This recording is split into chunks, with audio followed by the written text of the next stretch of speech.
Hello everyone, welcome to Youth for Earth Voices for Change. I'm Roan and with me today is EJ. Today, we bring you stories and voices that matter for our planet.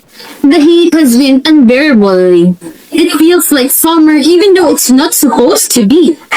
Exactly, and it's not just random weather, it's part of climate change, which we feel every single day. That's why today's episode is the perfect chance to talk about our role as young people in protecting our only home, the earth. Speaking of everyday life, have you noticed how trash piles up so fast in cities now? Yes, and just recently, there was a news about a local river turning black because of all the waste dumped into it. That's so heartbreaking. People often think, oh, it's just one piece of plastic. But millions of just one piece adds up to destruction. Exactly. And that's where we ask you, we the step. We can't just stay quiet. Speaking of awareness, someone sent us something. Yes, this was sent by user Unknown Advocate Zero. Let's listen.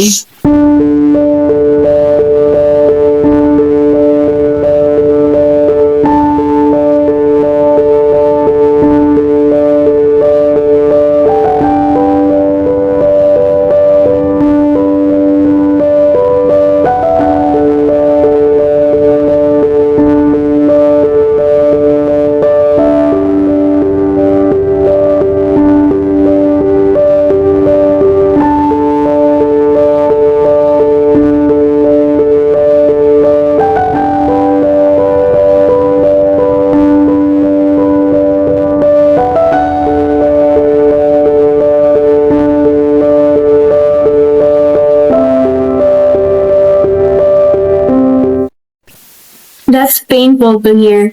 Waste piling up, rivers polluted, and trees being cut down. And yet, this is the daily reality for so many communities. Our page reminds us that we are stewards of creation. We're called to protect life, not to destroy it. Protecting the earth is protecting ourselves. This is Youth for Earth, Voices for Change.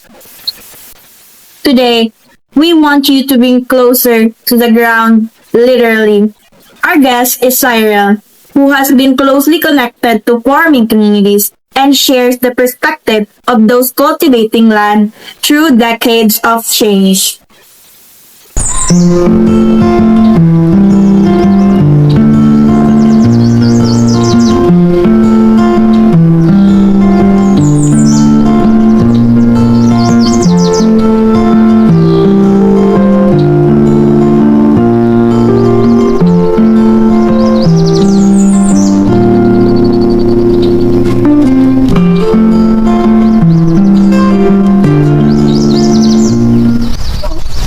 Cyril, thank you for joining us and sharing this important perspective.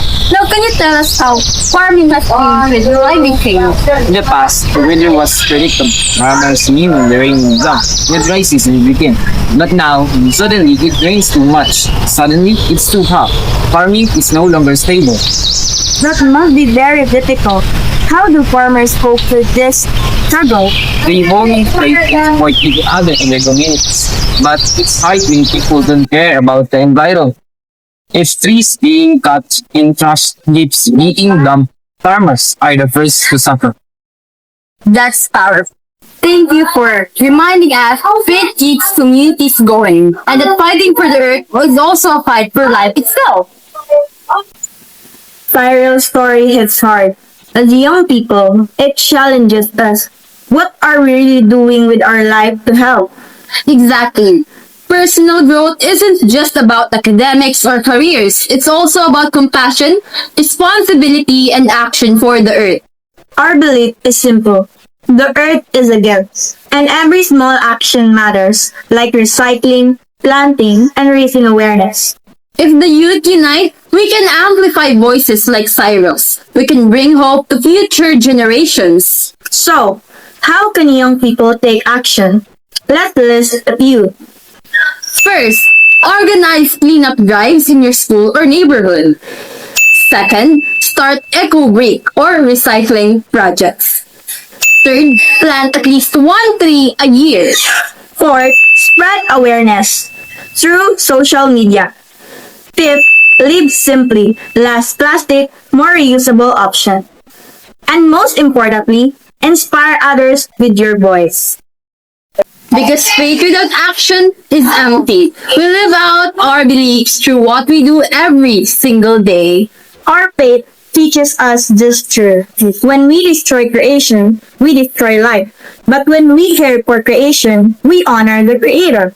And personally, I felt that working for the earth has helped me grow in patience, in responsibility, and in hope. Same here. Every time I join an environmental project, I feel I'm not just helping nature, I'm becoming a better person. To our listeners, your voice matters. Your small actions matter. Let's continue to grow in faith, in responsibility, and in love for the earth. This is Youth for Earth, Voices for Change. Until next time, let's protect our home together. I feel I'm not just helping nature, I'm becoming a better person. To our listeners, your voice matters. Your small actions matter. Let's continue to grow in faith, in responsibility, and in love for the earth. This is Youth for Earth, Voices for Change. Until next time, let's protect our home together. Do ba do ba do ba do ba do ba do ba do ba do ba do do. You thought this is over? No way. We still have a lot of things to learn. Welcome back to Youth for Earth, Voices for Change. I'm Kent, and I'm joined by Roan, EJ, Keisha, Mecca, and Dave.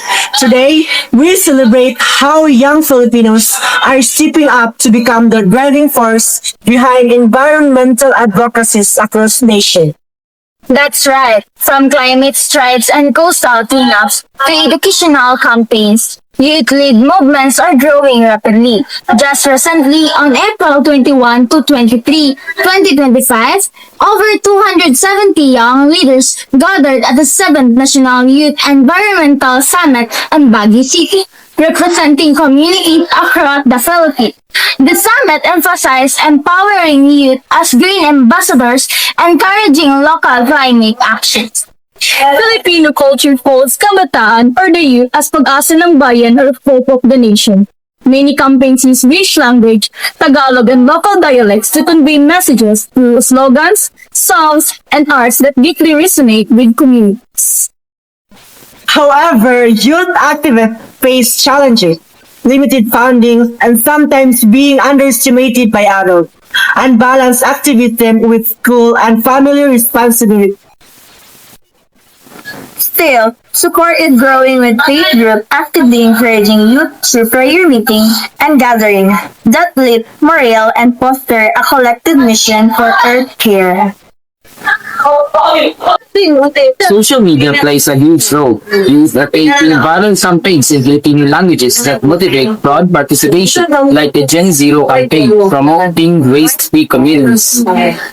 Think about your hometown, environmental issues affecting your street, rivers, or forests. How can your language, story, and culture start conversation and action? Even small acts count, organizing cleanups or defeating pests through Filipino language, videos or posters. Youth Advocates for Climate Action Philippines, or YACAP, shows how collective youth power is making real change. No action is too small. Every bit helps toward a greener future. Faith teaches us hope must be paired with action. Youth advocacy builds patience, empathy, and resilience. It helps us grow as responsible caretakers of creation.